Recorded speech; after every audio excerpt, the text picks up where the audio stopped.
All right.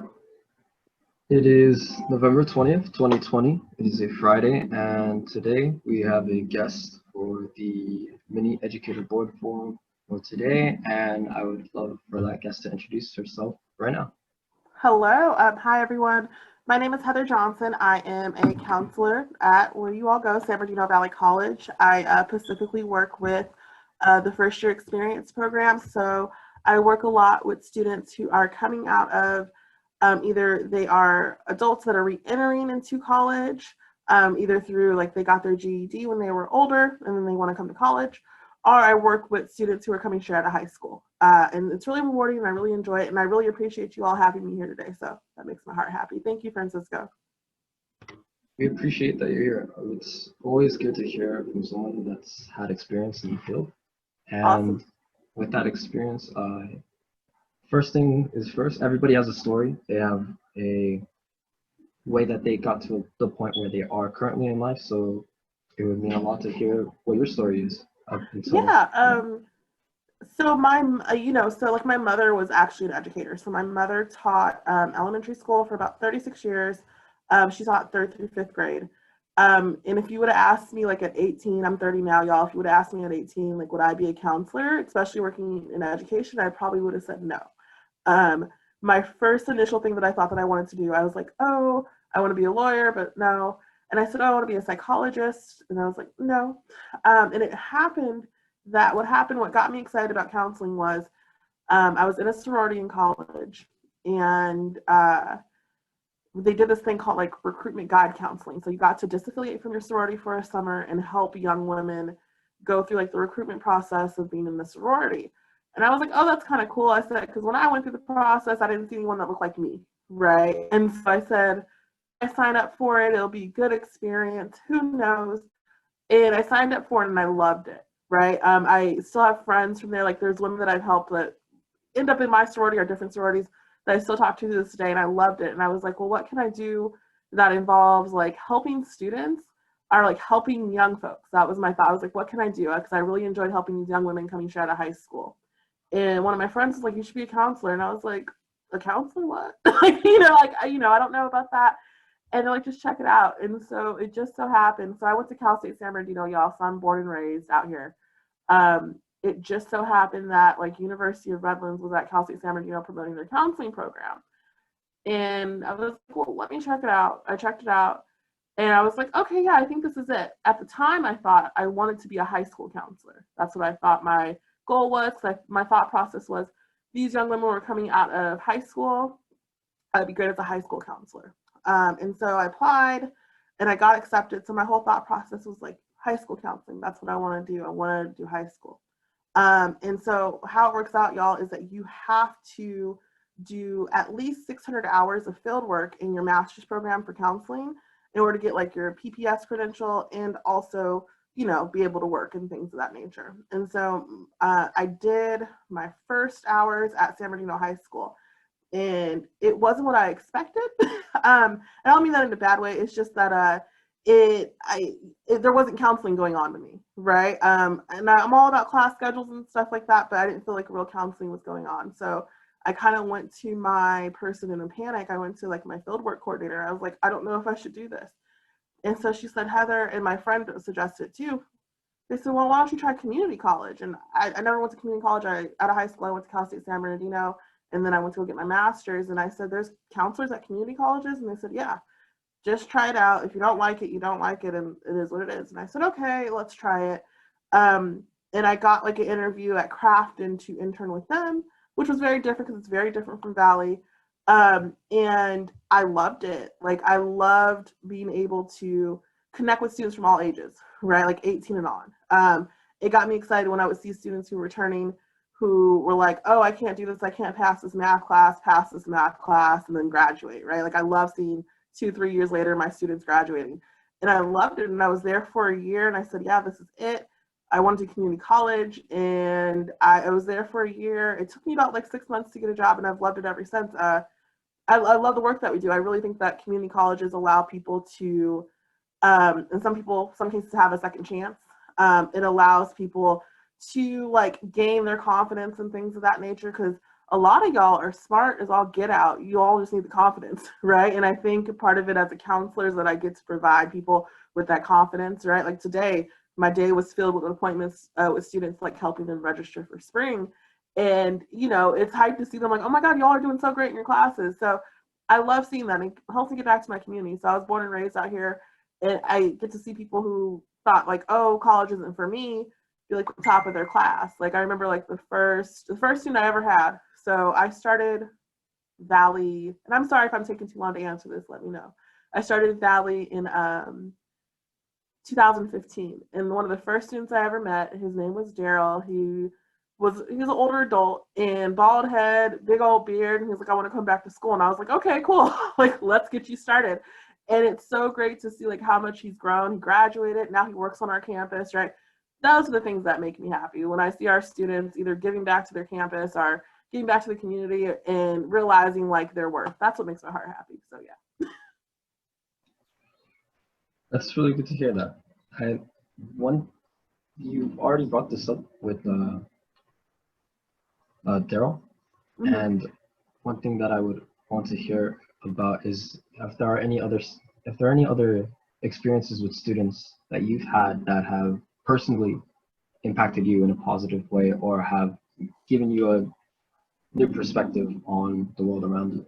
Yeah, it happens all the time, to be quite honest. I'll also remember another like person from that group. We had two brothers, and they came into my office, and this is when we were first starting the first year experience program. They said, I want to be a part of the program, and their mother was with them, and one of the young men wouldn't even look at me in the face. He would not talk to me. And I was like, well, what's going on? Like, what? You know, why won't you talk to me? I'm like, you know, it's your education. I want to hear from you about what you have to say. And slowly over the years, I saw this very shy person, like, you know, because I even though he was in the first year experience program, he ended up being a student worker in our area, right? He ended up being a peer mentor, things like that. I saw him come out of his shell. um, and that made a very big impact on me because I was like, he used to be so shy. And I saw him a year later, like after he graduated, and he told me some things because I'm like a big advocate for like the LGBTQ community and I make no qualms about it. He said, what did he say? He's like, you were right about the LGBTQ community. I said, oh, was I? He was like, yeah, you know, I felt a certain way. And I said, yes. And he was like, but he transferred over to Cal State San Bernardino. And he was like, but yeah, it's different now. And I just see like things like that, seeing students blossom into who they're supposed to be or who they're becoming. That's what makes me really happy. I've had situations, there's so many, y'all. I've had situations where students have brought in my outlook. I can be quite honest with you. I didn't realize my privilege. So I went to Catholic school from like third grade all the way until I graduated high school, right? So when I first started counseling, I didn't understand and I started teaching. I was like, why are my students not getting their work done? Why isn't this going on? What's going on? And I had to sit back and think about it. I had the privilege of going to a private school, things of that nature, right? And so my students kind of woke up my eyes and be like, listen, your students have to do like, you know, yes, you worked a part-time job in college, but they have kids, they have full-time jobs, they have other stressors and things of that nature. And that opened up my eyes to my own privilege. And it was kind of a rude awakening because I thought that I was the wokest person ever. You know what I mean? I thought I was a person that knew like everything that it is and knew about all the isms and things like that. But then I sat back and thought about it. I said, oh girl, you need to check your privilege, right? And it really changed the way that I counseled students, the way that I interacted with students. It really changed that for me. And that's just most of my students in general when I first started, like my first like couple of years. There's also been situations where students, you know, students confide in you, and I'm sure that you all have confided in your professors or your counselors, right? And you give them the resources that they need, and you see them change into a whole different person because of those resources in a good way. Those really tug at my heartstrings. There's been a number of things, y'all. I can go on and on. I've been here for it'll be 6 years in March. And I think every year I got a new story about some student who has surprised me or some student who has taught me something new. So. All right. Moving on, I want to hear about specifically this year. How has this year impacted you with the lockdown, with the virus, with all the other events that have gone on in the world this year? Like, how has that impacted you? That's a good question. It's impacted me in a number of ways. So, because of COVID, and Catalina knows this, I decided to run for school board in my area, right? Because I saw what was happening was that, especially the K through 12 system and our system too, our students didn't have access to stable internet. They didn't have access to, you know, their books that they needed. They didn't have access to their teachers. And I was like, this isn't right. And I want to change this. So it kind of lit a fire under me that I could talk a good game because I could talk, I'm working on my doctorate. I could talk a good game. I could do my work and help students, but there was more that I had to do. You know what I'm saying? And that's what changed. That's what lockdown did. It gave me a lot of time for self-reflection. But on the counseling side, I miss seeing y'all in person. Like, I'm a people person, y'all, I'm an extrovert. So it kind of sucks because for the FYE program, we know things like we do cultural events, right? So at least once a month, go on some type of field trip, whether it was like an art museum or if it was a visit to a four-year college. And I miss making those connections with students. Like, I think people think like, oh, you only make connections with students in your office and in the classroom, right? But there's also that time where they get to see you as a person. You know what I'm saying? And I miss having those connections with them. In terms of workload, what would normally take 10 minutes in my office, right, with like a conversation with a student, is now taking about 45 minutes just because, okay, let me send you over these files so we can talk about your educational plan. Okay, let me send you this, okay, share your screen. So it's a bit different. I feel sometimes a bit disconnected because I'm very much about building relationships with people. And I can't do it as well as I could have in person. So there's that. There's also, to be quite honest, y'all, if you all don't know, so counselors are non-instructional faculty. So we're considered faculty, but we're non-instructional because we counsel. But a lot of us counselors are on temporary contracts. So we're a bit worried about what's going to happen in terms of once the year is over and things of that nature, like the school year's over, like what happens to us. So there's that worry. But it's just different. I've learned from a counselor, I've learned how to connect with people differently, if that makes sense. So I'm really used to, my weekends used to be like, I'm gonna go out. So I've learned how to connect with people differently. I've learned how to connect with my students differently. So Instagram has become my best friend when interacting with my students. But it's different. It's different, and you miss the face-to-face interaction. Right. Correct me if I'm wrong, because I'm actually a student who's in the Promise program, and I've seen you on several occasions where you've talked to the students, and I just wanted to know how has that been like for you working with the Promise program? Yeah. Oh, sorry. Go ahead, Francisco. Finish your sentence. I apologize. Oh no, I was just asking if that was correct of me to assume that. Yeah, so like I help out with this. So like my main function is first year experience, but I do also help out with Promise around summertime. Francisco, are you first year or second year? I am first year. First year, okay. Yeah, so I do help out during the summers with orientations and stuff like that. I really do enjoy the Promise program. I wish, so before the Promise program happened, I was actually, and before first year experience happened, I was a Valley Down Commitment counselor, and then they switched me over. But I enjoy the Promise program. I really wish that we would have more ways of interacting with you all, like a Zoom hangout, I don't know, something, because there's a lot of y'all, and I miss that connection. But I enjoy the Promise program. I think it provides a great opportunity for students, especially with paid tuition, right? Because for some people, especially like if you are undocumented or you're an international student, that can cost thousands and thousands of dollars. So I appreciate that it provides opportunities for all of our students at our feeder schools to have a free education. I think that is imperative, and it's needed. I really want to push for free tuition for all. I'm a really big proponent and fan of that, but I'll make the rules one day maybe. But yeah, I think it provides a great opportunity. I just wish we had better ways of connecting. So I just also want to clear this up really quickly. When you asked if I was first year or second year, did you mean from the first year of the Promise program, or did you mean like this is my first year attending? The first year of the Promise program. Okay, yeah. So I was part of the first year in the Promise program. Ah, okay, okay. Who was your counselor? My counselor has been Dominic Johnson, Dominic, Oh, I love Dominique. Yeah, uh, he's great. but now currently since he's on leave, I'm with Tammy Wu She's right now. great too. Yeah, she has been tremendous help. Especially Dominique, especially. I can't say this for you personally, but I'm assuming this as well. Just Mm. that my experience with him has been tremendous. It has been helpful, and I would expect nothing less from you as well. I'm sure that the students that go to you that see you as a counselor, they have similar experiences, and they can go away and they can feel something was done, and they're getting closer to achieving their goals, whatever that goal may be. And I Oh, thank you. and I Thank you for I appreciate that. appreciate that.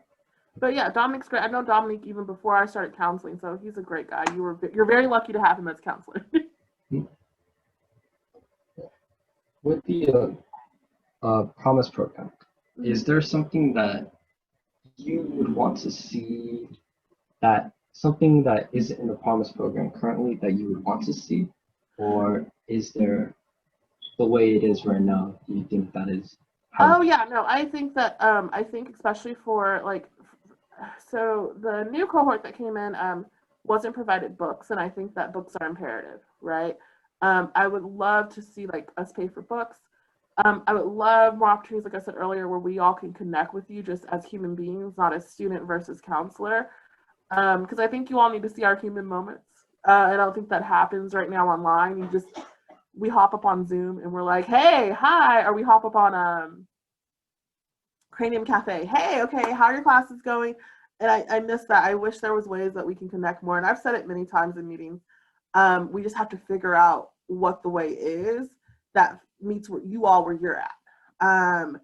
And how do we do that with 2,000 students is very interesting, but I think that's what we need. We think we need to find ways on meeting you all where you're at so we all can connect with you. Those are one of the two big changes I would love to see. Okay. I'm trying to think. So I'll leave this open right now because we also have someone else, another member. We have Okay. Mauricio. So I was Okay. wondering if he had any questions or if Catalina also had any questions that they wanted to ask you personally. Yeah.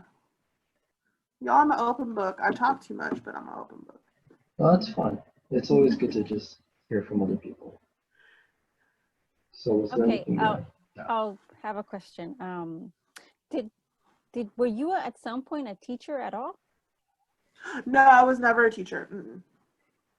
So what do you think would be like before I started, what would be like the difference between, well, I mean, there's a classroom when you have a set of students, but like as a counselor, you kind of also teach. So what do you feel like is the one thing that stirred you into being more of a counselor than an actual teacher?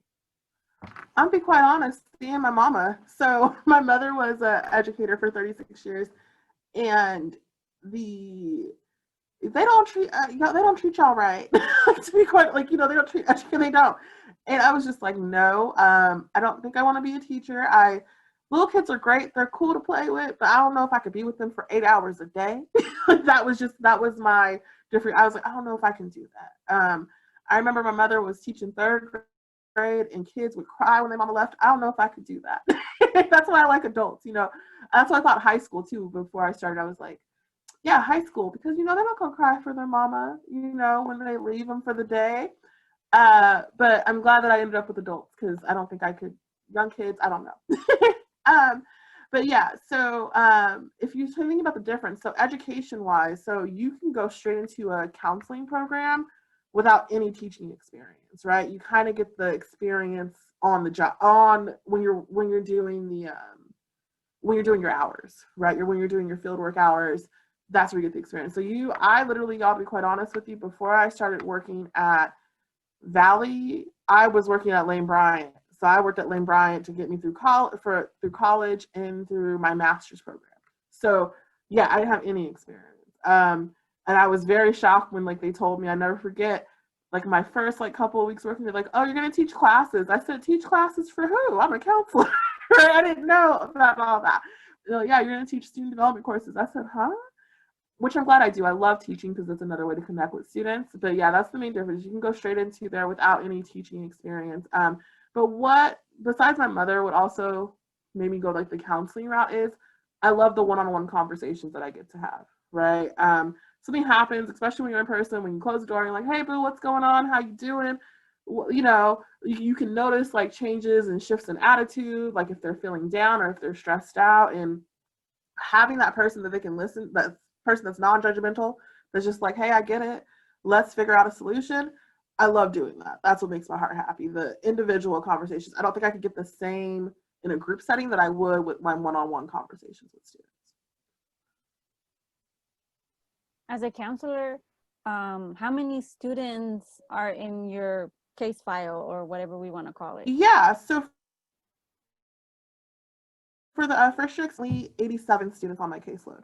But they also take my classes. So they take my Student Development 102 in fall and my 103 in spring. So yeah, I have 85, which is a big number. Usually we have about 60, but we opened it up to students who want to go part-time as well because we're a cohort model, which means that they take the same classes together, but we opened it up to students who want to go part-time because of work or because of children or just because that works better for them.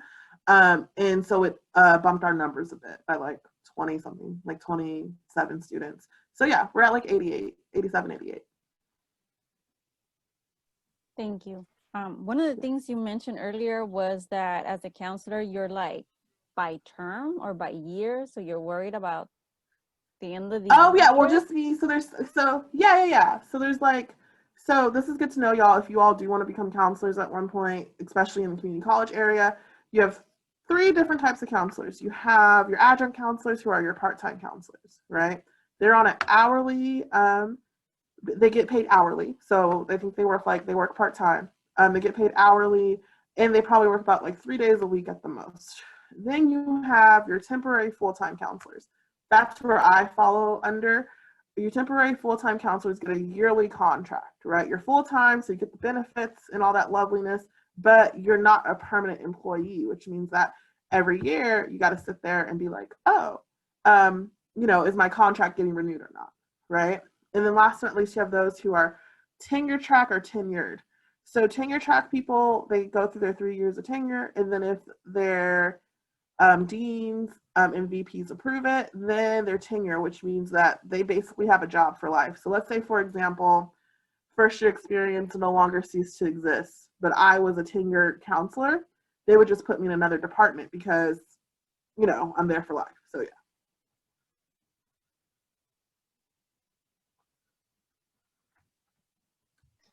Well, that's good to know. I was just a little concerned when you said like you gotta, see if it gets renewed because, I mean, at this moment, well, I feel like we need more counseling than anything.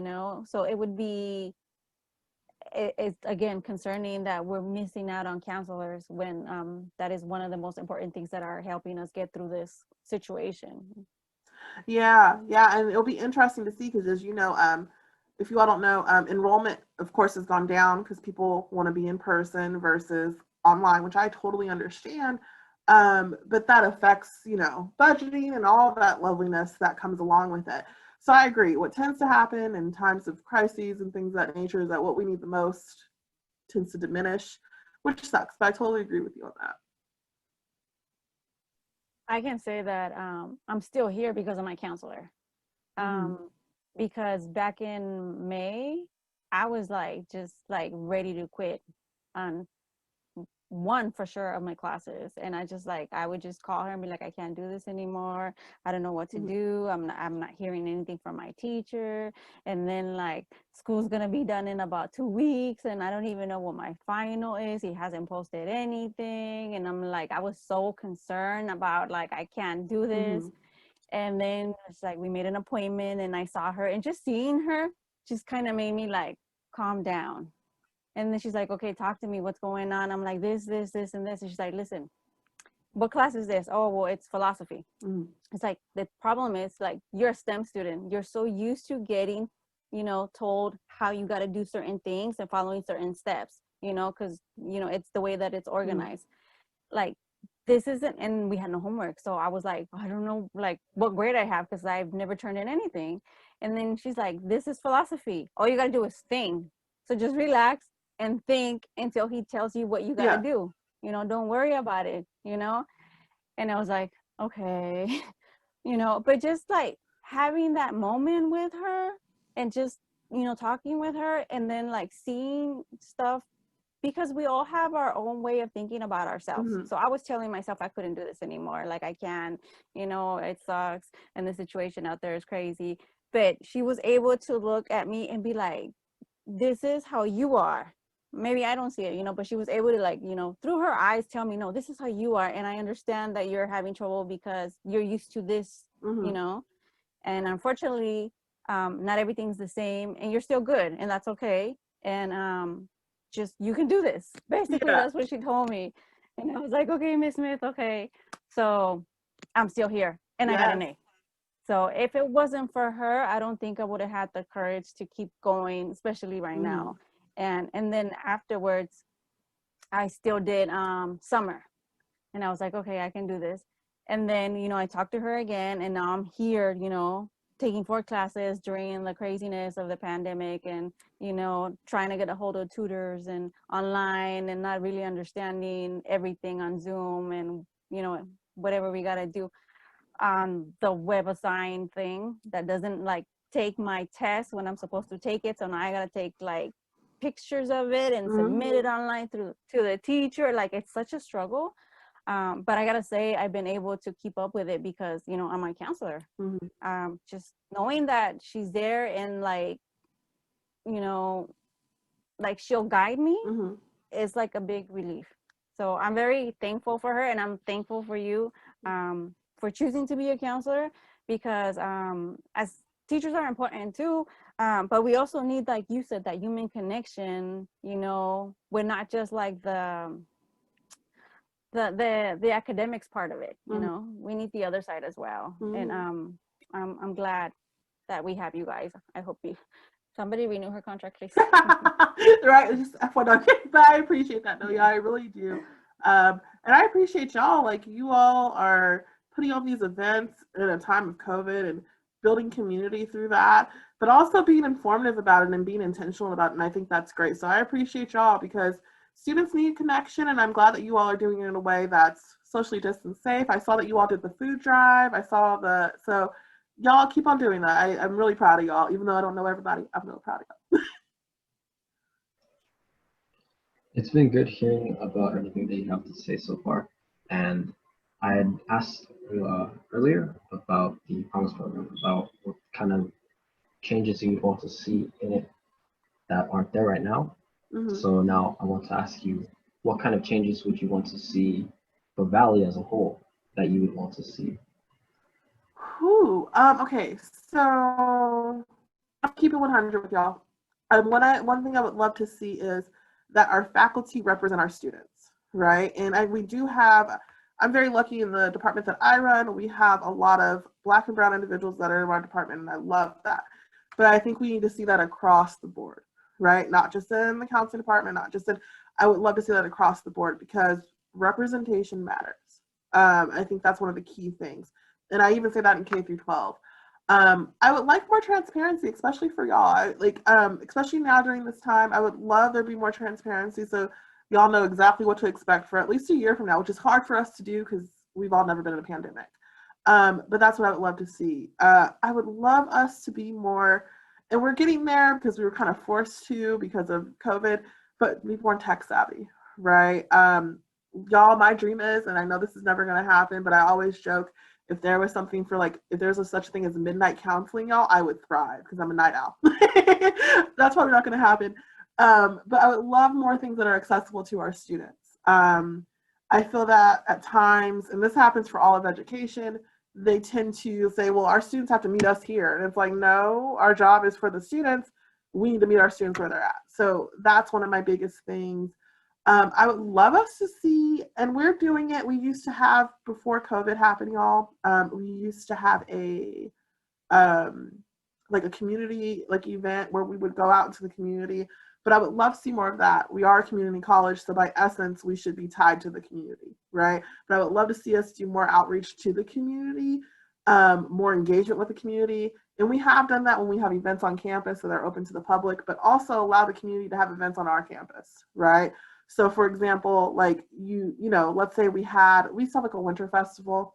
Let's say we had a winter festival, right? And someone brings their kid and they're like, "Oh, what is this place? I've never been here before. What is this? Oh, it's where I go to school, right?" That builds a college going culture for the community, right? By having those events, even if it's stuff for like kids, have it. That's what I would love to see. I would love to see us actually get involved and engage with our community, to where we are a community college that serves our community as a whole. All right. So I'm trying to think of anything else because I had a couple other questions that I wanted to ask, but you had previously already answered them. Oh. In when you answered the first question, especially. Sorry, So, I know I went into too much detail. so basic question, I guess. How has your day been so far? It's been good, y'all. I've been busy. Fridays are my short days, but they're also my busiest days because that's when students fill up the appointments. So my day has been great, y'all. I can't complain. I'm really excited for vacation. I'm gonna be a bum. But yeah, I'm really excited. I'm doing good. I can't complain, y'all. It's Friday. What about y'all? How are y'all doing? I'm happy it's Friday too. Right. And then Yeah. Just I still have a test and I still have a little bit of homework to do. And I'm with you. You mentioned the whole having a night owl counselor. I think stuff like that should still be available. I mean, I think right now the pandemic is showing us that there are other ways we can connect with people, as far as reaching out and the appointment making online and stuff like that. I mean, why not have this after hours counseling available as well? Because I also need after hours, tutoring for sure, or like on the weekends too. And it's not available. And it just makes it so hard for me to like, feel confident about the stuff I got to do, because working with that machine is annoying, the online thing. When I'm doing math, so I'm talking math. So if I do something wrong, the thing's not exactly telling me what it is that I did wrong. So I need that real person feedback, because if you're making a mistake, I just don't want to continue making the same mistake. I need to find that mistake and then fix it in order to move forward. And then I have to wait until like Monday, because there's no tutoring service, and it's like I'm stressing the whole weekend. I could have done it. I'm not finished. What if it's due, well, my thing is due tomorrow, and I have nobody to help me out. Like today I was like texting people and like emailing sites, tutoring services, and it's like I have nobody. So I'm like, okay, I got this. There's only 3 more questions and then I can do my test. But it's something that a lot of people need. We don't just 9 to 5, we need more. exactly. I mean, I think the pandemic has shown that there's a lot of need out there. And it's not just during those office hours. Like, other people have to work in the morning or have to help their students, their kids, that's another issue. Like everyone's on their computer. There's like 5 of us here in the morning on Mondays and Wednesdays, on class and on Zoom here and there. And then like, okay, do I listen to my teacher or do I go help my child? And then like I try to help my kid because, I feel like I can look out later, be resourceful and find some information as an adult, so I'm trying to help my child. But it's like that resource isn't always there after hours, and it's frustrating. I would love to be able to like dial a counselor, hey, I'm struggling with this and this and this, because after you're done with the everyday stuff, you're kind of able to like, oh, I need to get on top of this and this and this. And it's like only office hours. And it's like, I don't think life is office hours anymore. I think like we have changed as a society. We don't run 9 to 5 or, do the thing like we used to back in the day. It's like there's more, and therefore we also need more resource and support as well. I agree. And like, I agree with you. I know what's coming down the pipeline. I don't know when it's starting, but I know what STEM is probably going to do soon is do like kind of like it's almost like a walk-in like tutoring appointment kind of sort of. So it's like a Zoom link. You go into there and there's a there's a tutor there, like helping out people. I don't know what the hours of that is though, but I agree. Yeah. Times have changed and we need to adapt. I know for me, like I try to like at least 3 days a week. I stay late. Well, pre-COVID, I would stay late. But my hours, I like 3 times this week are usually at like at 7 p.m. So then students can have access during the summer, which I loved. I didn't start work till noon, and then I got off like at 8 p.m. It was great, but they told me I couldn't do that anymore. So it's like the latest I can do is 7. But yeah, no, I agree with you. I think that's imperative because times have changed, and I think we need to adapt to the change. Seeing that you're a counselor and that there are, our organization or club here for the SCTA is made up of students, what is some advice that you have for us as students, and also just in general, what kind of advice do you have for those who are during these times, and then even after this is all done, what advice would you have to say for them to, I guess, get through their college experience? Okay. So during these times, I would say whether it's virtual, like have a network of friends, right? And true friends. That means friends that know you're good, bad, and ugly, right? I think that's imperative. I know I'm blessed enough to have a really good support system of friends and family during this time. If I ever get lonely, I can ring one up and be like, hey, I think that's imperative. And we also have to realize that your family might not be your biological family. It might be your chosen family, right? That your family might be your friends, and that is perfectly fine. But have that support. Don't be afraid to reach out, y'all. I always tell students that I think sometimes they see counselors and they see teachers as like, well, professors as, like these people that kind of, that are above it all. And we're not, y'all. We humans, we're a mess. But reach out to us, y'all. We don't know. I always tell students, I cannot read your mind. I wish I could. I'd be a very rich woman, but I can't read your mind, right? So let us know what's going on. We are here to help. I would also say this is more so. I think this advice is more so like for people in the education field. Um, you can only be the best version of yourself. You can't be anybody else, right? So be your authentic self. And sometimes, and I always joke, I always think that educators are a little bit quirky because, we deal with a lot, but in a good quirk way. But 100% be yourself. There's only one you. There's only one unique you. Be yourself. That's what people show up to. I know when I first started counseling, because you try to find your counseling style, like how are you going to counsel students? How are you going to work with students? And so at first I would emulate other people because I didn't know like what my counseling style was going to be. And that didn't work out. I found out when I was totally myself and totally Heather, that's what connected with students. So any way that you all be yourselves, that's the first and foremost thing. In terms of getting through these times, I said, like I said, have a support system, things like that. And if you don't have a support system, booze, let me know. Y'all can hit me up, because I worry about students. I do. What would I also say? Also, take care of yourself, right? During this time, it can be very hard. You're probably worried about, the older people in our family, right? Ourselves as well, because we can catch the Rona. But also look out for yourself, y'all. Like, life is finite, it's not forever. And so make sure that you're looking out for yourself, taking care of yourself, whatever that self-care may look like. If it is, I'm a jam out to my music, let me tell you, y'all, I hurt myself yesterday jamming out to my music. I did a hair flip the wrong way, right?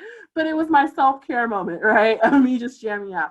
Find out what makes you happy because, we're going to be inside for a while. Find out what makes you happy and do it, even if it looks a bit ridiculous. I'm glad there was no cameras there when I was dancing out to my songs because that's embarrassing. But yeah, those are my things. I guess if that's my advice for people. Be yourself, have your support system, and then make time for yourself. All right, and if I remember correctly, earlier you said that you were working on your doctorate. Yes. Mm-hmm. So, it, how is that going like for you currently? Whew, I'm tired. So I did take a leave of absence to run for school board, but now I'm back. And I am done with all my classes. I passed my comprehensive exam. I just need to write my dissertation. So that's what I'm working on right now is writing my dissertation. I have a group of friends that are really great. We're getting back together to get it done. It's just different, y'all. It's way different since COVID. we used to meet every Saturday in person, but now we meet every Saturday on COVID. I mean, on Zoom. So yeah. So once you get your doctorate, where do you see yourself in 5 years? Oh, that's a great question. That's a really great question. So my doctorate will be in leadership and educational justice. So how to make education more equitable. I've always said I love counseling, but I really, really want to get into policy changes because that's where the change happens, right? I love making individual changes with students. That makes my heart happy. But I see sometimes the way that the system works, and it sometimes works against our students, and I don't like that. So I want to be the one that changes policy. So in the next 5 years, I'll be 35. I would love to be like a vice president of student services, like of a community college. I love community college, y'all. I don't think I'll ever leave community college system because I think it's a great place to be. I don't think I couldn't see myself any other place. But I love like a vice president of student services where I can make sure that the students have the resources, right? Maybe I can implement my crazy idea of midnight counseling, depending on what happens in the next 5 years. But that's what I want to do. I would love to do that. I always said I would love to work on policy like government wise, right? So for example, if you all probably know about like the ethnic studies requirement. I was here a couple of weeks ago when you all showed that movie that was awesome, the documentary. I would love to do policy on the end of like law and legislation that has equal access for all students, that has equitable content for students, that shows representation. I would love to do that. So we never know. I would love to present at a few conferences before about first year experience program, but I would love to present specifically about like marginalized students and how to retain marginalized and underserved students. That's what I would love to do. So we never know. The world puts you in weird places, but yeah. Thank you. I think in talking with you like today, it really changed something when it comes to thinking about community college. Like the community part of it really stood out where like I remember when I was younger, people talk about Cal State, like that is the better place to go. But being a student at Valley College, I learned the real meaning behind the community of the community college, because if it wasn't for I don't know, I can't call them classmates because we're not in the same class, but if it wasn't for them, I don't think I'd be able to make it through this hard time. And while I was in Mm-hmm. campus, I remember like it just feels like home, because it is community. You run into people that you do have it for some classes, or you just run into people that you just happen to know where you guys study together. I just remember being at the tutoring center all the time, and you get to see the people that are always there. You get to talk to them, even the tutors, um, just the people there in general that work there too. And it did give me that feeling of being home, and I was able to experience the Christmas events that they had for the community. And like, it was nice. I ran into people that I know from other places in college. So, it really felt great to be there. And then also, take my kids and experience that. I got the opportunity to do that where I took my whole family and we took pictures with Santa. And then we went into the planetarium and, listened to the story about the star. Mm-hmm. We had hot chocolate. It was just home, and like you said, community, because I think I think that is so important. It just like when you were talking about it, it just kind of brought me back to that place. Like, Mm-hmm. that's my home. It's my community, and people don't often think about it like that because they're thinking about, I need to go to the top notch, university. And you really don't need that for a great education. You can get that here at home, and still be able Exactly. to, help out your community, be part of it and help it grow. Um, so thank you for making me realize that. I mean, I miss being at home at Valley College, I guess. No, me too. Yeah, I miss my little office.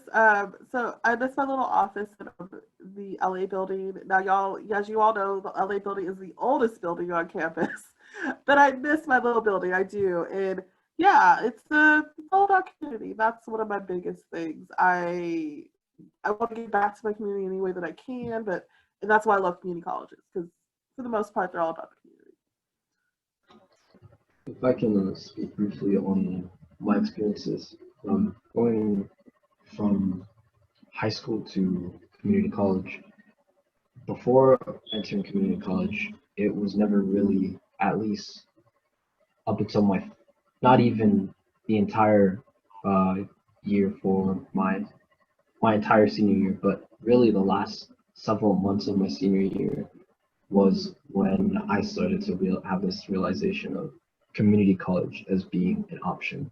Because all the way up until that point, I was being told, okay, you've got to go to a UC or Cal State, or if you can go out of state, and that was always something that was pushed. But for me especially, one thing that was significant was my counselor in my senior year, because I had a brand new counselor in my senior year, and I was able to talk with them. And in those last several months of my senior year, they had told me, about their experience, about how they went to a university, but then they realized, this was something that didn't work out for them, and then they went back home, and then they eventually found their way back into university. And I heard about the Promise program through them, because they were telling me about how, they're at Valley, there's going to be the Promise program. They told me all the information for it. And then at first I was skeptical of it, because I was like, I could just go to Cal State, I could go to a university. But then I thought about it, and I thought that I wasn't really ready for that, because financially it's something that I couldn't burden myself with, and also something that I did not want my family to worry about. So help from my counselor in my senior year, and then also just from, I believe it was a woman who was in charge of the student life center at my high school. She was also new there, and she had also kept telling me, just encouraging me, like, yeah, this is something you should do. This is something you should do. And that is something that I believe is missing, especially for high school. High school, even though they might say you can go to community college, but the tone of it and the way that it's talked about is, you can go to community college, but you would rather want to go here.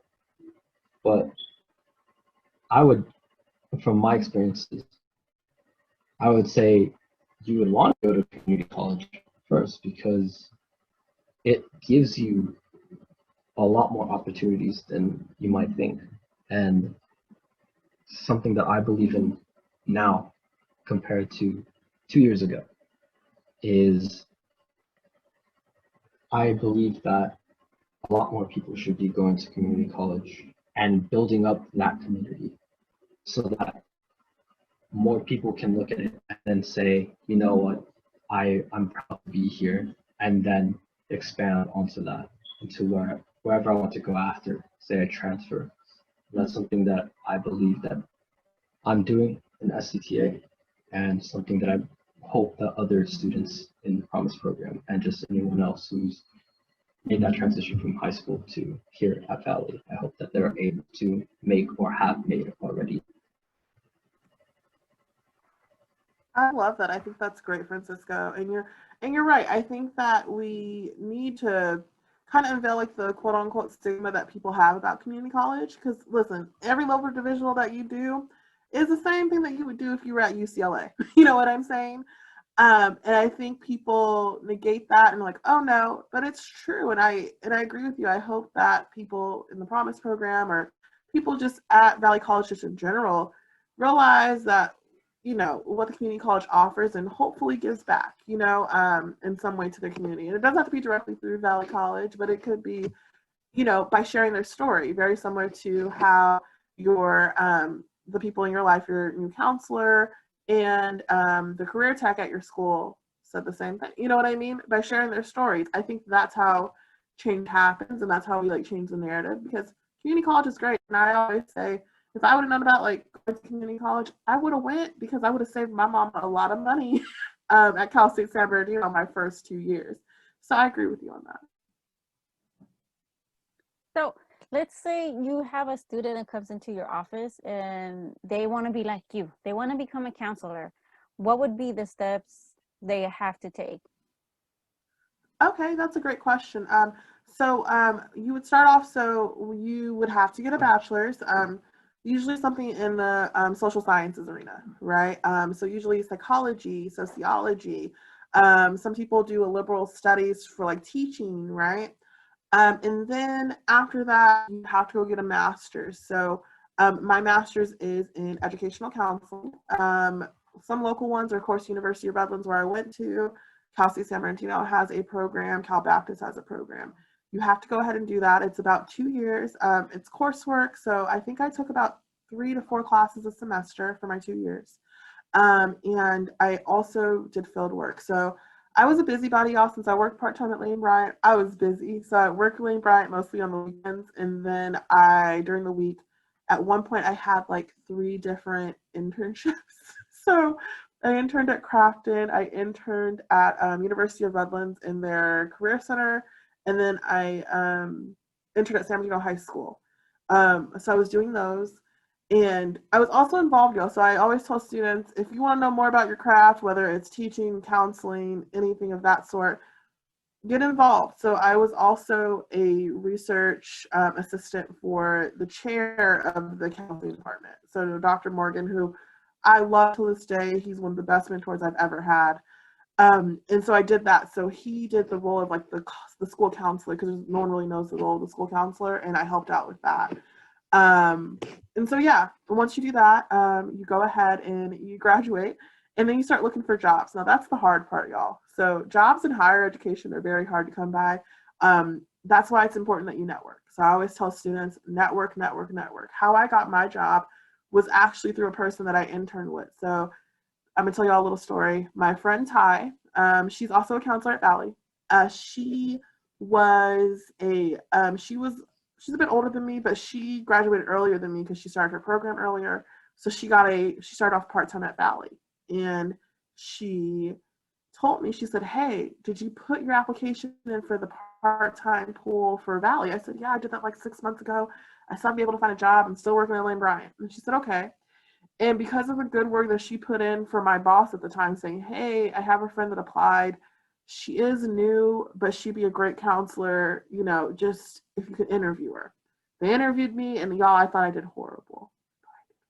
Well, I was like, oh God, I didn't get this job. I'm never going to be a counselor. And then they offered me the job, and I was like, what?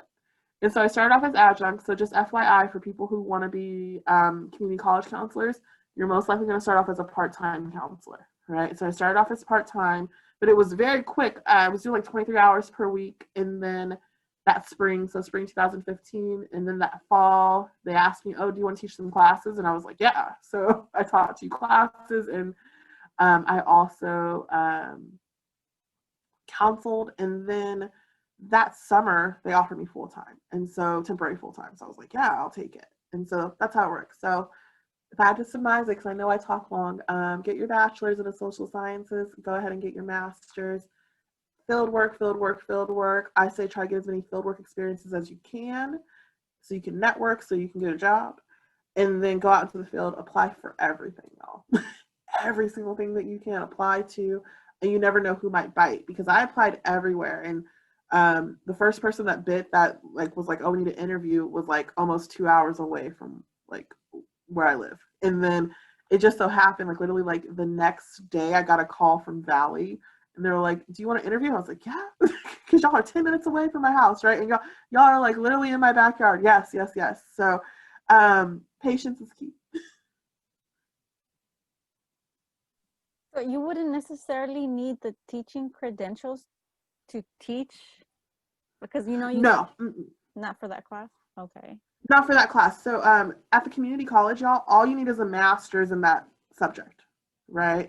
So for example, let's say you're a mathematics instructor, you just need a master's in math, and you would qualify, right? If we were doing K through 12, You do need a certain type of credential, but it's different from the teaching credential. You would need a PPS credential, so a pupils personnel services credential, if you want to do specifically K through 12. Well, that's good to know for those who want to just go straight to, being a counselor.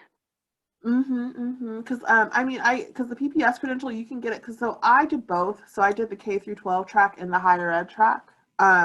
You can do both. It's not really that hard to do. You just have to get your hours in. That's the problem that people get, because if you do both, you need like 600 hours. And if you're working full time, because a lot of our people were already teachers and stuff like that, it does take a bit longer. I know you mentioned that you feel like you couldn't really be with the little ones, but you were a counselor in high school and now here at college. What do you see is like a big difference between, I mean, you're a counselor in both places, but what's like the big difference between doing that in high school and with high school students, and other than them being a little younger, and then just doing it here in college, as far as the system? Yeah, so I wasn't a counselor in at a high school. I was just an intern, so I just interned there for about 6 months to a year. But the main difference that I saw, and this was just through observation and working with like the counselors, it was just changing schedules or telling students, which I didn't like if they were like, for example, if you're falling behind, you're not going to graduate on time, they would suggest students to go to continuation school, right? So it was a lot of either changing schedules around, yelling at students because they weren't doing what they were supposed to do, or telling them like, hey, you're getting kicked out of here, you got to go to continuation school so you can graduate. You know what I mean? And I didn't like that. I like more so, I'm very much of a positive person. I didn't like that. And then also you have to deal with parents, which is nothing wrong with parents, but in the community college setting, I rarely deal with parents. I probably deal with parents maybe like 3 times a year at tops. If a student's struggling and the parents like, can I talk to you? And I'm like, well, is it okay with your student, your kid? Sure.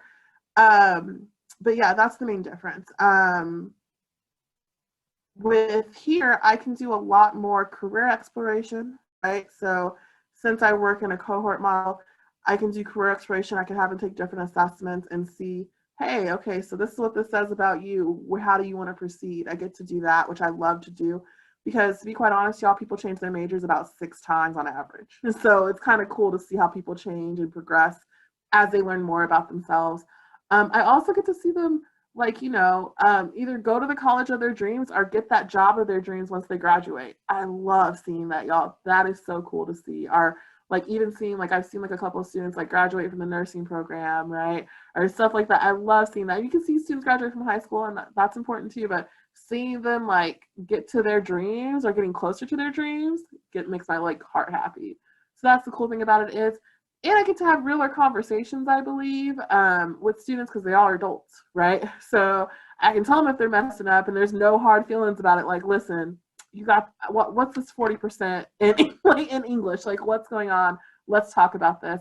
And we come up with strategies. I feel I can have a more real conversation. I feel I'd have to censor myself a little bit if I was with little kids, which is nothing wrong with that. But I have a very bad censor button. That's all. Thank you. Francisco, do you have any other questions for Heather?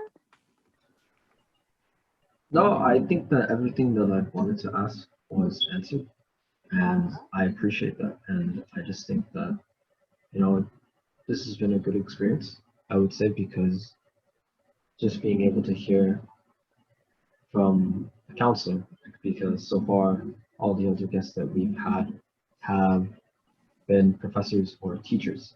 So just to have a counselor come on and actually speak on their experiences and hear their thoughts is something that I believe, is just nothing but beneficial for our members and also for, anybody else. Thank you. And if you would like more individuals that work in the education field but are not necessarily, counselors or teachers, but work in a different capacity, as a speech pathologist or anything like that, I know some people if you want to continue your series into spring or anything like that. Yeah, that would be awesome. Yeah, that would be appreciated. Yeah. We are planning to have more of these, especially in the spring semester. And because this was something that a little unorganized in a sense. So now that we know what we're gonna be doing, we'll be able to actually have these dates planned ahead and have these guests come in and actually speak. So yeah. Yeah, Well, let me know. Just let me know. Can I send them your email?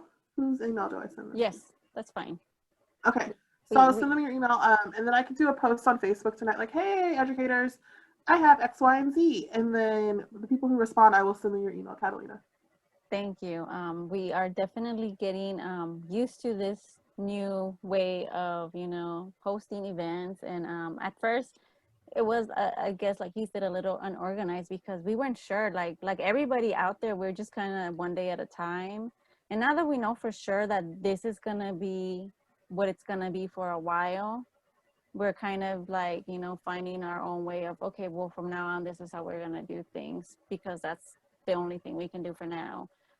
But we would love to hear from the other people that you know, and it's been great talking to you, listening to some of the stories you mentioned. You know, I don't want to let you go because I miss people too. Other I than, feel you. I feel you, boo. yeah, I feel you. like it's just been awesome having you here, and we look forward to coming back on campus and getting to see you, getting to know your office. We definitely need more counselors like you in order to make it through these hard times. I don't want to let you go now, and I'm just starting to ramble. No, I appreciate, girl. You got my number, so if you need anything, let me know. And Francisco, if you need anything, you can email me. But yeah, y'all, I'm here to help. Oh, also, counselor, have y'all done the application for the scholarships? Yes. Okay, get on it, Catalina. And if you tell your members too, because yeah, I want y'all to get that money. So do your scholarship for the SBBC scholarships. Thank you for Mhm. reminding us. We will definitely share this. Oh, one last thing too. Again, counselor mode. I apologize. So if you all are struggling in a class and it's COVID related, like either like your family member got COVID or you got COVID.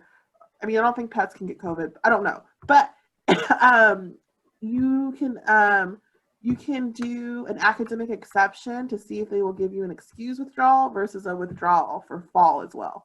So keep that in mind. Tell your friends because they ain't really advertising it, but tell your friends, y'all, like if they have something COVID related happen to them that caused like a really bad grade, they couldn't attend class or anything like that, have them do that. Have them do the academic exception with their counselor. That's all. Okay, thank you for letting us know. It's good to have inside info. Yes. So just letting them know. So yeah, I just want to make sure that y'all are all prepared. That's all. So if we don't have any more questions, I guess this would conclude the presentation for tonight. Do you have any last words for other members that couldn't be here today? No, y'all. I mean, if y'all need anything, like y'all can find me on the directory, Heather Johnson. Any like counseling questions. If you don't have a counselor, y'all all should. If you don't, I'm willing to answer them. I'm willing to help out. Let me know, y'all. I'm a night owl, so sometimes I might reply to you like at 10 o'clock at night. That's just me chilling. So yeah, just if y'all need anything, let me know. My email is hjohnson@valleycollege.edu. I'm always here to help out if I can. Thank you.